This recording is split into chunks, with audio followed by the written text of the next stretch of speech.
Morning, church. Let's open our Bibles to Mark chapter 8. We begin in verse 1 in just a moment. Mark chapter 8, if you want to make those ready. Before I walk on stage, most every single Sunday, and I hope every service, but at least most every service, I'll say these words to God: please help me with this today. And then I tried to open my iPad and it wouldn't turn on. And I thought maybe he was telling me it's that bad. But sorry, you get to stay because it actually turned on. So I was a little bit worried there. Hey, when I was a kid, probably in 6th or 7th grade, if I remember right, I hung out with a guy named Terry O'Brien. Terry and I played baseball together. There wasn't travel baseball 1,000 years ago when I was a kid, so it wasn't a deal, but we had this all-star team that we got to play on, and if we won the little Clay County or Clay Township league, we got to go play other all-star teams, and so we happened to make that particular team. All of that to say, also in the 70s when I was a junior high kid being raised, parents didn't go to everything. That wasn't something that I remember happening often for anybody, but parents would take turns who took us to these games and who brought us home. Well, one particular game that we were going to, a town called LaPorte, Indiana, and we were going there, and Mr. O'Brien decided he would take us.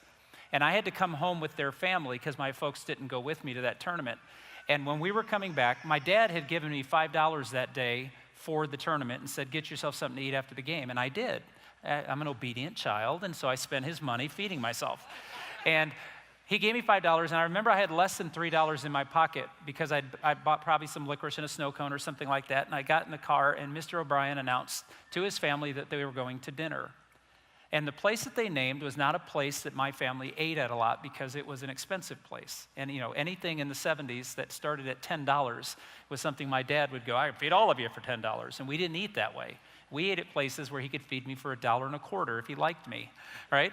So Mr. O'Brien announced we were going to go to this place called Steak and Ale, and that was a steakhouse, and it was a fancy steakhouse. We only ate there maybe on Easter, possibly. And here I was sitting in the back seat with less than $3 in my pocket. There's nothing on the Steak and Ale menu for $3, not even a glass of water. And so when we sat at the table, I knew I was nervous. I was trying not to show I was nervous. Here I am, they're dragging me home, and I don't have enough money to buy my meal. And we were sitting there, and the waitress came up, and she asked what we wanted. And I said, I'm not hungry. I don't want anything, thank you. And Mr. O'Brien, in one of those moments that I was very, very grateful for, he looked at me and he said, I am buying your dinner tonight. You're a part of my family. And I liked that. I liked that because I wasn't a part of his family, but I wanted to be. I loved my family, but the O'Brien family was awesome. They ate at Steak and Ale because they wanted to. And I wanted to be a part of that family. And that night, I was a part of his family. And it was so cool that not only did he, let us get what we wanted. I remember distinctly, I only ordered a hamburger because I couldn't order a steak. I could not will myself to order a steak. So I ordered a real nice hamburger and big French fries, and he even bought dessert for everybody. He's a good dad, just a good dad. I may have told my dad about that 100 times. But I remember to this day, 53 years old, so this is 40-some years later, I remember to this day what a gift that was. I remember being invited into something I wasn't privileged to expect to happen. And I just remember how good it felt for Mr. O'Brien to say, you're a part of my family tonight. It was a good thing. I want to take you to Mark chapter 8, where you're going to understand that there is a moment where Jesus invites people into a family they don't belong to. It's a powerful moment. It's the feeding of the 4,000 found in Mark chapter 8. I want to make 2 points this morning. The compassion of God is directed toward all people groups. The compassion of God is directed toward all people groups. 2 key words, compassion and all. And I want to show you by this text that Jesus is about to commission these disciples to go into all the world and preach the good news. Not a part of the world, not an ethnic part of the world, all the world. I read recently, or I heard recently, it just stuck in my head as a wonderful word picture, and it says that big doors swing on small hinges. I thought that's true. Big doors swing on small hinges. This is a small hinge that opens big doors in the Gospels. And let me show you why. Mark chapter 8, verse 1. During those days, another large crowd gathered. Since they had nothing to eat, Jesus called his disciples to him, and he said, I have compassion for these people.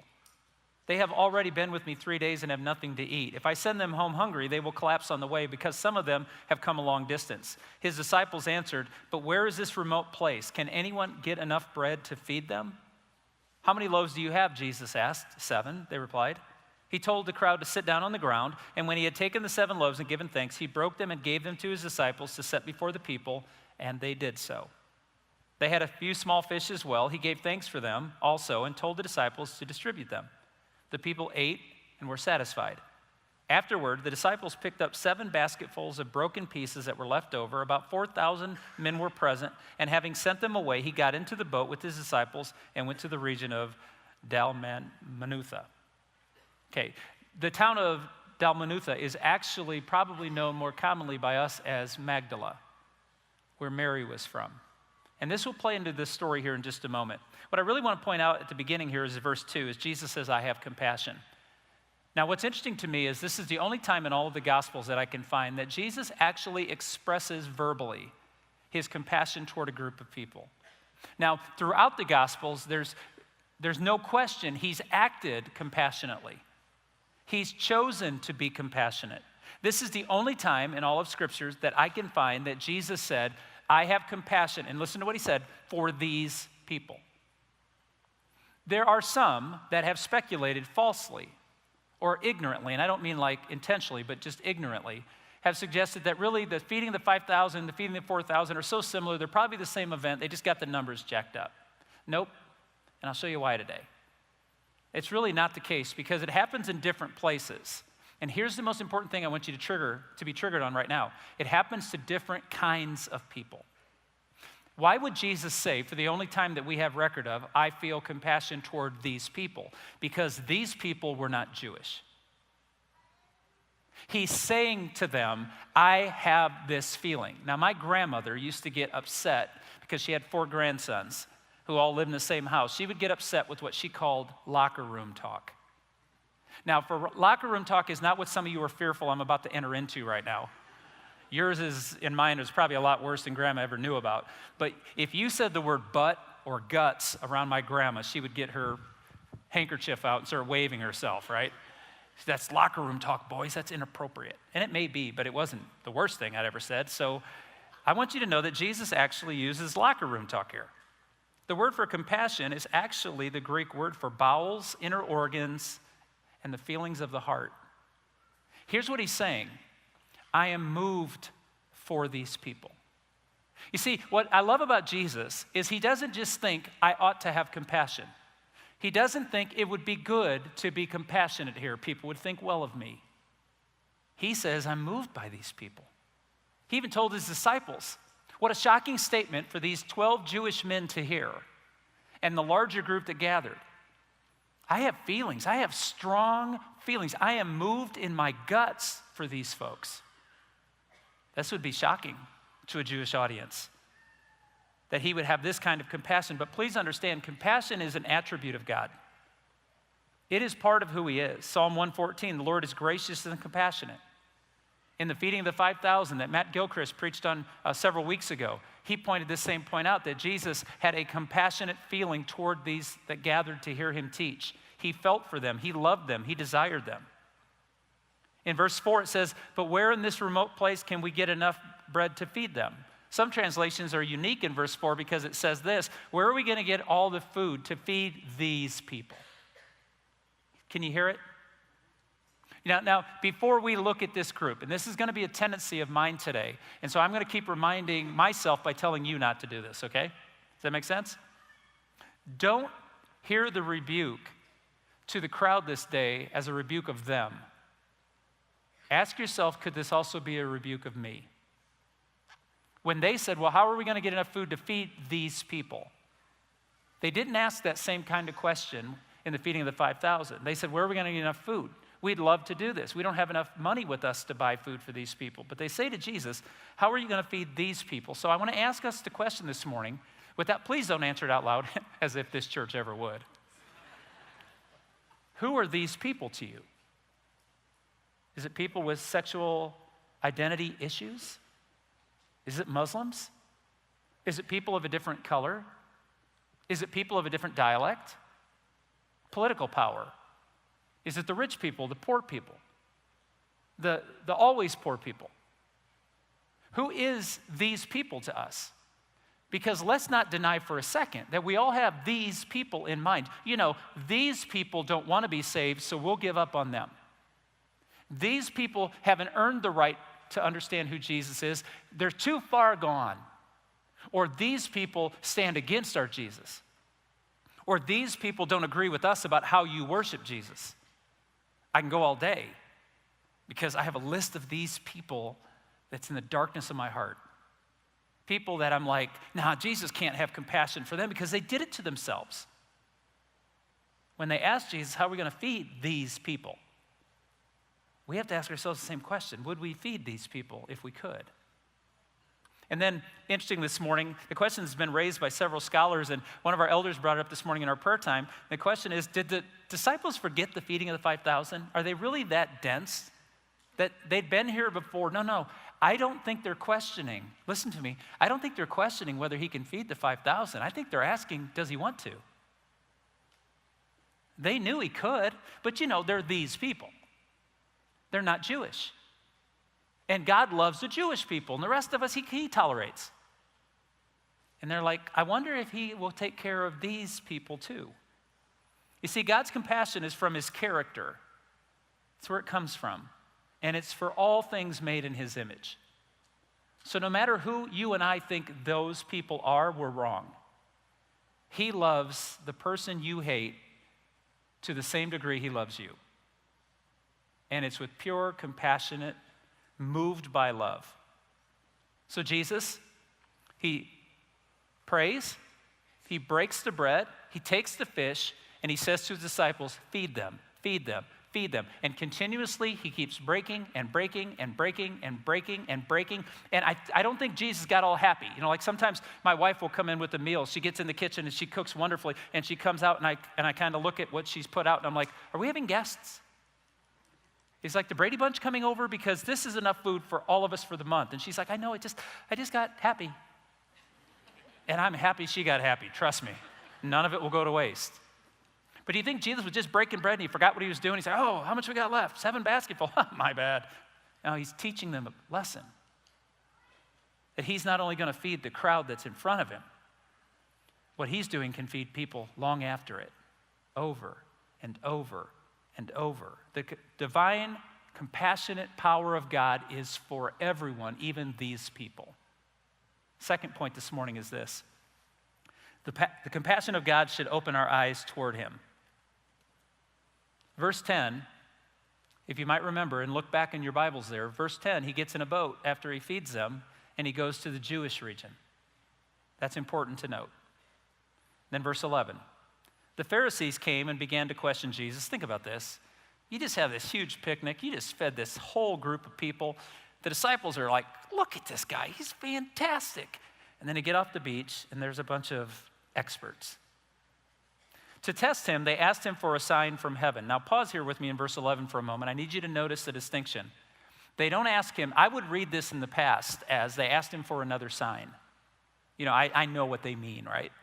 What I've learned is they weren't asking him for another sign. They were asking him for a specific sign, a sign from heaven. Because they believed that only God could bring things from heaven. Remember when Moses appeared before Pharaoh in Egypt, that Pharaoh's wise men did some of the very miracles that Moses did. They were looking for something so distinct from heaven. He sighed deeply. This is the second time Mark records he sighs.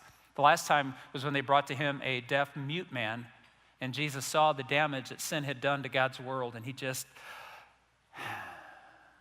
sighs again. Why does this generation ask for a miraculous sign? I tell you the truth, no sign will be given to it. I love this. One translator says that if you take the Greek construction of this sentence and you don't try to clean it up too much, it may sound like this. If I give this generation a sign, may I die.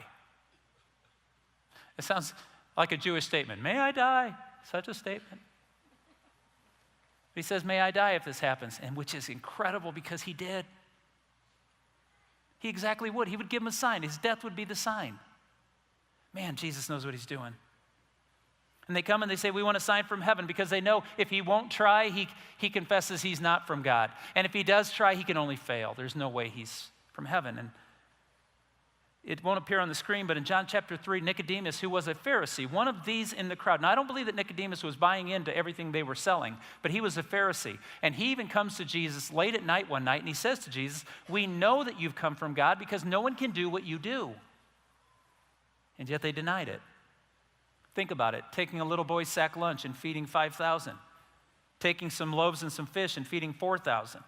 Opening the eyes of blind people, opening the ears of deaf people, loosening the vocal cords of a mute person, healing arms and legs that did not function, raising people from the dead, and that's not enough. That's not a sign from heaven.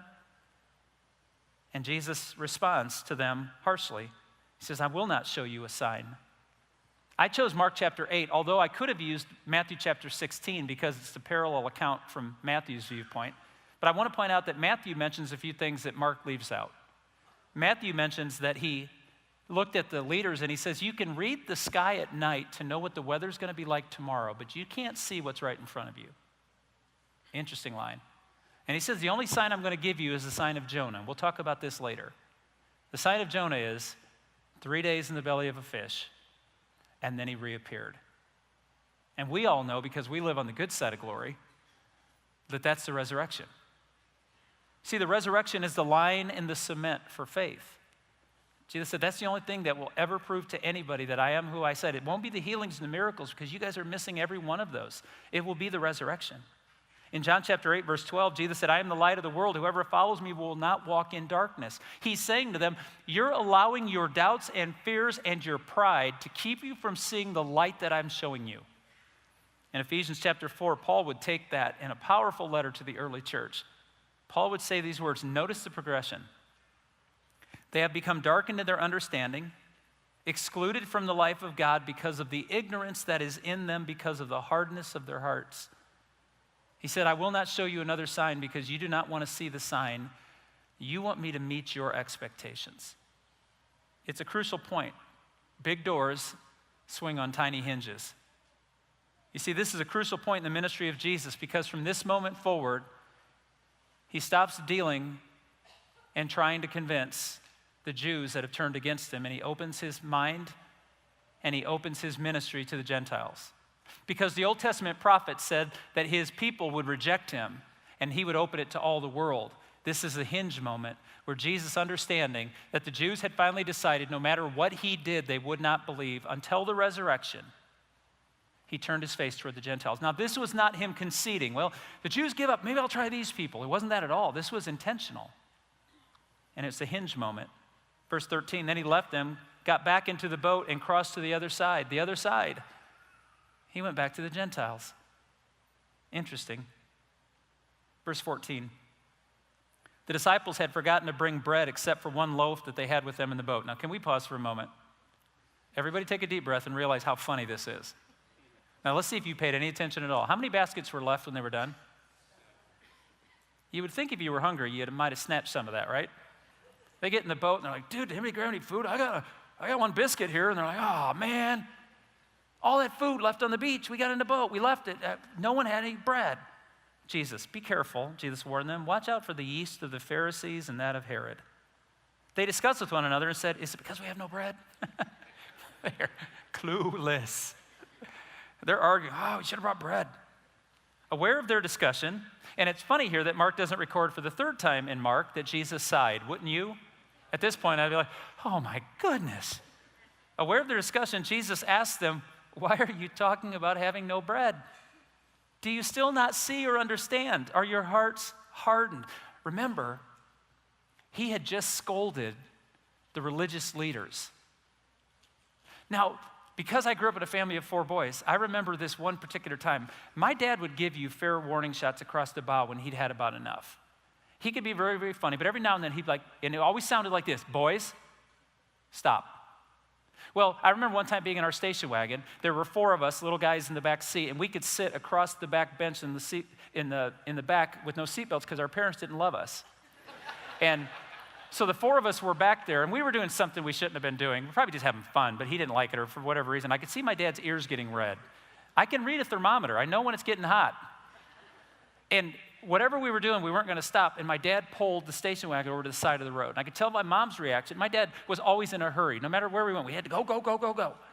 He pulled it over to the side of the road, and I saw my mom look like, oh no. And my dad turned around, one of those dad things, just turned around and looked at all of us in the back seat. And I was so blessed to hear these words. Scott, I said, stop. My name's Mark. I'm okay. And at that moment, I'm looking at Scott, go, yeah, you better quit. Because I was going to live through that day. The disciples are in the boat thinking, man, he just peeled the religious leaders. And Jesus looks at them and he asks them the same question. Are your hearts hardened? He wasn't just talking to those people. He's talking to all of us. Do you have eyes but fail to see and ears but fail to hear? He's like, do I have to do a miracle on you too? And don't you remember? I love this. When I broke the 5 loaves for the 5,000, how many basketful of pieces did you pick up? 12, they said. And when I broke the 7 loaves for the 4,000, how many basketful of pieces did you pick up? They answered, 7. I said, don't you understand? He had cautioned them. The word leaven or yeast throughout the Bible means infiltration. But be careful, it's not always a bad thing. I have often mistakenly said while teaching that leaven is always evil. No, it's not always evil in the scriptures, so be careful. What it is something, you can't put yeast in one part of a batch of anything. It will find its way through everything. This is the point he's making. But listen to what he says. Be careful of the infiltration, the thoughts and ideologies of the Pharisees. They will not see what I'm doing. They will not give me a chance. I'm demonstrating my power and my compassion, and they're rejecting me because I'm not doing it their way. And be careful of Herod. Herod is only after me because I've called out his sin, and he won't repent. So he's after me. His ideology is that Jesus has to go the moment he offends you. The Pharisees were saying, no, Jesus isn't the right way to do it. There's a bunch of ways to get to God. Follow our ways. And Jesus is saying to his disciples, be careful what you're listening to. I'll say to this church, be careful of what our society is telling you about Jesus. Be careful of the leaven of a culture that says Jesus is old-timey and ineffective. And they were worried about bread. So Jesus gives them a little pop quiz here. He says, do you not see and understand? Can you not hear me? Do you have ears that don't see and ears that don't listen? Do you not remember? Remembering, it's fascinating. So he gives them a pop quiz, and I love it here. So how many, when we were the 5,000, how many baskets? 12. He's like, good. And what we just did with over in the other region, how many baskets? 7. He says, don't you see it? Can you stop for a moment? Listen to what he's saying. Do you not remember? For us to understand where Jesus might take us, we have to pay attention to where he's already taken us. If we're not paying attention to what Jesus has already done, we will miss what he's doing now. For those of you who wonder if Jesus cares about your life at all, spend just a few moments with all the noise off. Turn off your television, turn off your radio, turn off your podcast, turn off the noise and ask yourself this question: has he ever been good to me? Has he ever been faithful to me? Has he ever given me any reason to believe that he loves me?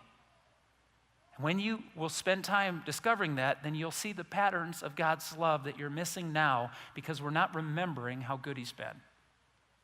Because he's not going to stop being good because he's moved with compassion. It's his character. So what's with the 12 and the 7? Well, obviously we can figure it out, right? How many tribes of Judah made up the Jewish nation? 12, good, excellent. So what's with the 7? Why didn't he produce 12 the next time? Because it wasn't about the Jews. Did you know that when they went into the promised land, when they crossed over the Jordan into the promised land, do you know what they were told to look for? In Deuteronomy 7, it says, when the Lord brings you into the land, I want you to count. I'm going to tell you when to count. Are you all ready? This is a Sesame Street moment. I think you can do this, right? And we're all done. We'll all go, ha, ha, ha. Okay, all right? So here we go. When the Lord your God brings you into the land you're entering to possess, and he drives out before you many nations, ready? Start counting with me. The Hittites, the Girgashites, the Amorites, the Canaanites, the Perizzites, the Hivites, the Jebusites. I wish there were termites, but they're not there. 7 nations larger and stronger than you. 12 baskets for the Jews, 7 baskets for the great Gentile nations. He would look at these 12, 11 later, and he would say, go into all the world. Start in Jerusalem. Go into Judea. Go to Samaria. Go everywhere else. Don't you remember, I always have more than the people need. if they will come to me. He's just taught us a powerful truth. A few weeks ago, we asked you to open your phones. In fact, what was beautiful is while we were praying for our offering this morning, someone's phone went off at 9:38. And they desperately grabbed it and silenced it. Awesome. It's irritated me ever since I set my alarm. Because normally, because I'm so old, at 9:38 I'm already asleep, and it goes off at 9:38 p.m., and I'm like, yeah, and I click it off. But in the morning, what I've tried to train myself to do is when it goes off at 9:38, I ask myself the question, God, would you show me someone today I can tell about Jesus and give them good news? And at 9:38 at night when it goes off, I ask myself this question, did I get an opportunity and pay attention to share the gospel with anybody today? I don't mean preach them a sermon. I don't mean tell them they're going to hell. I mean tell them how good Jesus is, that they might see his goodness and feel his compassion. We asked you all to do that. Some of you have stopped doing it. It's okay, no judgment. But the task has not ended because the gimmick has become old. In fact, we asked you to take a card. One of the cards said, Awaken. And we asked you to write your name down if you wanted us to join in praying that God would keep your heart attuned to the opportunities to present the gospel. And many of you did. And we put the names out on the glass out front, and then we asked you to take another card that said Engage. We asked you to write down the name of a person or persons that you really want to be able to have a good conversation about Jesus, someone who doesn't believe there's a place for them. And a bunch of you turned those cards in too, and we wrote their names up out on the glass in the foyer. And we asked you to do this because the opportunity to partner with God in administrating the gospel is what Jesus is preparing his disciples to do. He said the Jewish nation is ready. The Gentile nations are ready. They need this new kingdom. They need the hope of the gospel. And that's why we're here. It's not just to get ours. It's to help others understand that they can have theirs too. Yet some of you feel outside of it. Some of you, if you're honest, right now, you're struggling with even offering it to anybody else because you're not sure you have it. You think if you knew what I did, you might even say to me, Preacher, I'm these people. I don't feel comfortable in the church. I don't feel welcome in the church. I feel this way about life, and I know that that's not popular here, or I do this, or I vote this way, or I'm not this, and I'm not that, and you judge yourself. Let me tell you right now, if the church has ever taught you that you're not welcome in the church needs to repent. All people are welcomed, and God invites us to come as we are, but please understand, he's not going to allow us to stay as we are. Through his love and compassion, he's going to move in our hearts. Are we open to that? So if you sit here today saying, I want Jesus, but man, the church is a mess. Yeah, I know.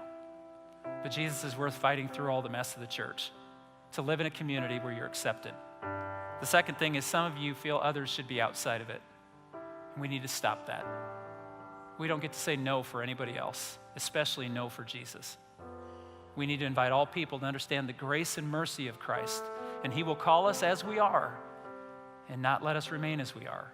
Through his compassion and his gentleness, he wants to open our eyes, open our ears, and soften our hearts. Are we open to that today? Because in a few moments, we're going to give you an opportunity to take those cards and do something more with them. Let's not quit. The gimmick may end, but the need remains. Let's stand together.